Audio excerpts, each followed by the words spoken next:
President Trump, Donald, Sarah and I are absolutely delighted to welcome you and Melania to the Prime Minister's residence in Jerusalem, the eternal capital of the Jewish people, the united capital of the Jewish state.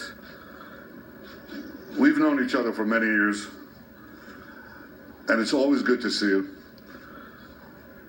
But it's also wonderful to see the blossoming friendship between our two beautiful wives, Sarah and Melania.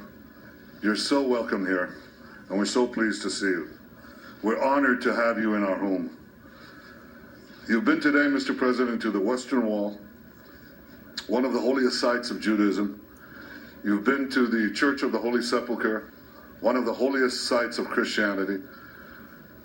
We protect the Christian sites as no one else does anywhere in this region. We protect Christian sites, Muslim sites, obviously Jewish sites.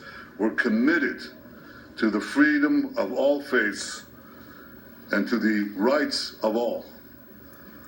Mr. President, I appreciate the fact that you went to the Western Wall and you're the first acting president who's done that. The people of Israel applaud you for it.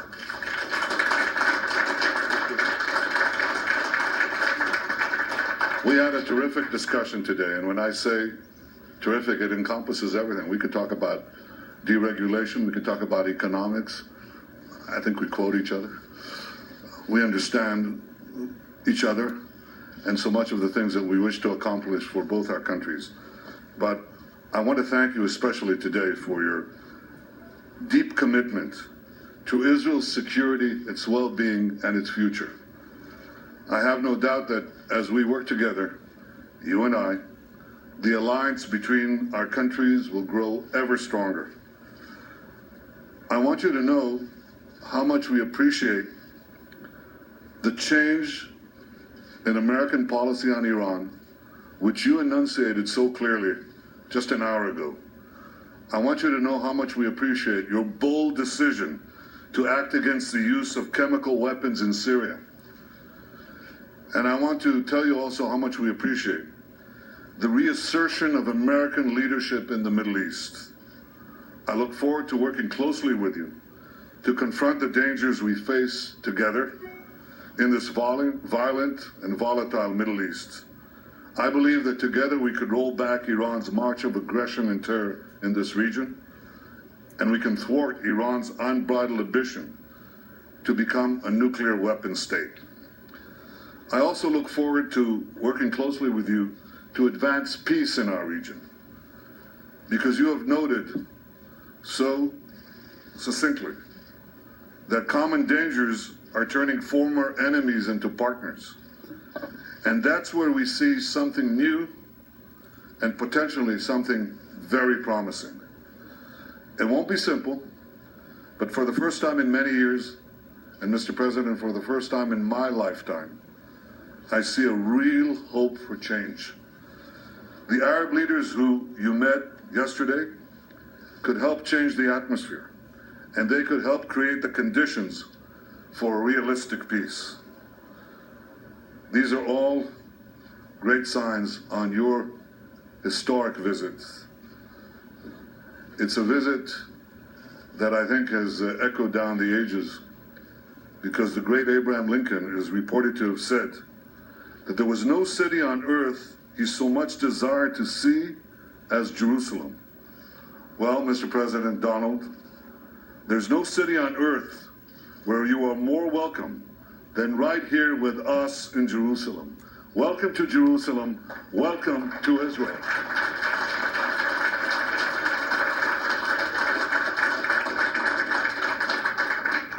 Thank you very much, and it's a great honor to be with my good friend, Prime Minister Netanyahu, and of course, Sarah, thank you. And also thank you for that beautiful tour. Melania is still talking about it. So thank you very much. You honored me and Melania by being one of the first world leaders to visit the White House, as you know. And we had a very good and sound discussion. And now you honor us again by welcoming us to your home on my first trip abroad as the President of the United States. This is a land filled with beauty, wonder, and the Spirit of God. I've been amazed by the glorious and beautiful monuments and holy sites and the generosity of your incredible people.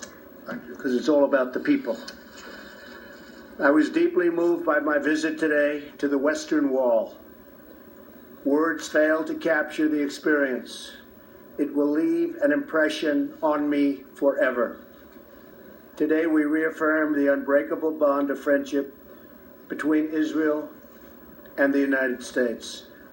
A friendship built on our shared love of freedom, our shared belief in human dignity, and our shared hope for an Israel at lasting peace. We want Israel to have peace. But we are more than friends. We are great allies. We have so many opportunities in front of us. But we must seize them together.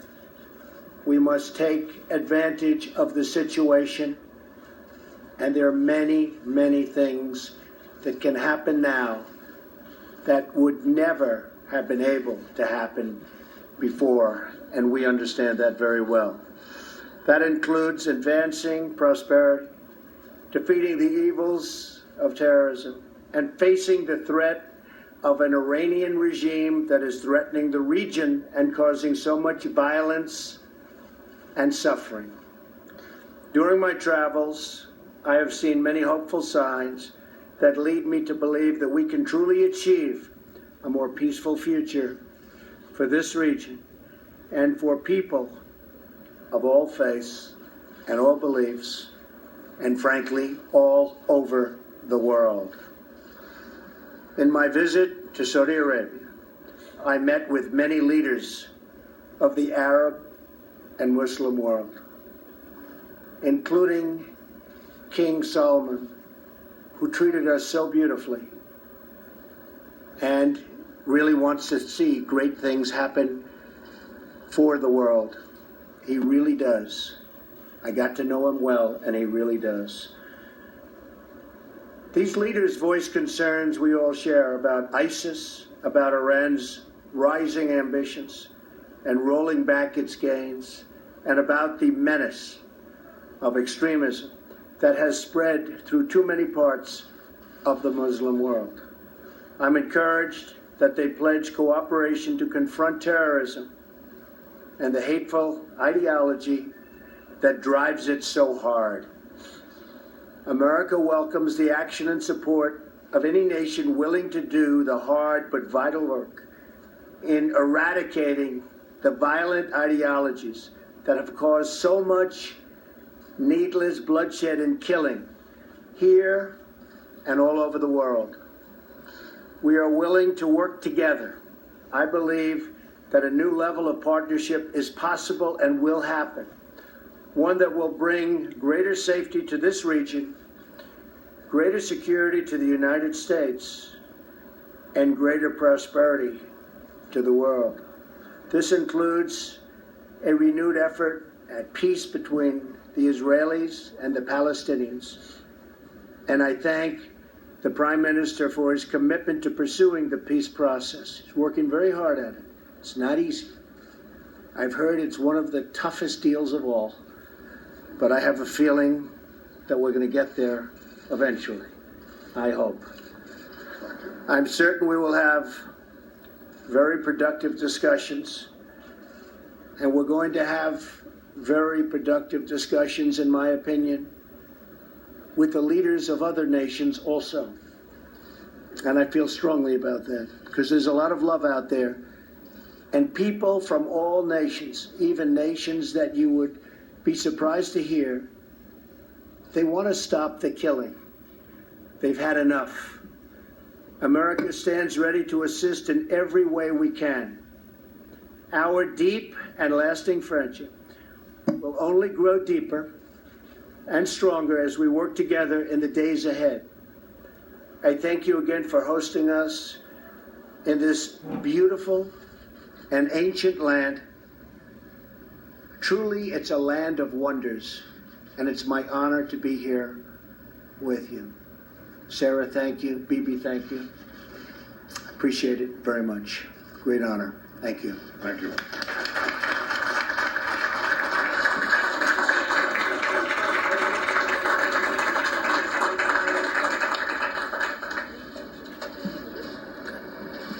Where would you like us to stand? There. We have our. Oh, we have one.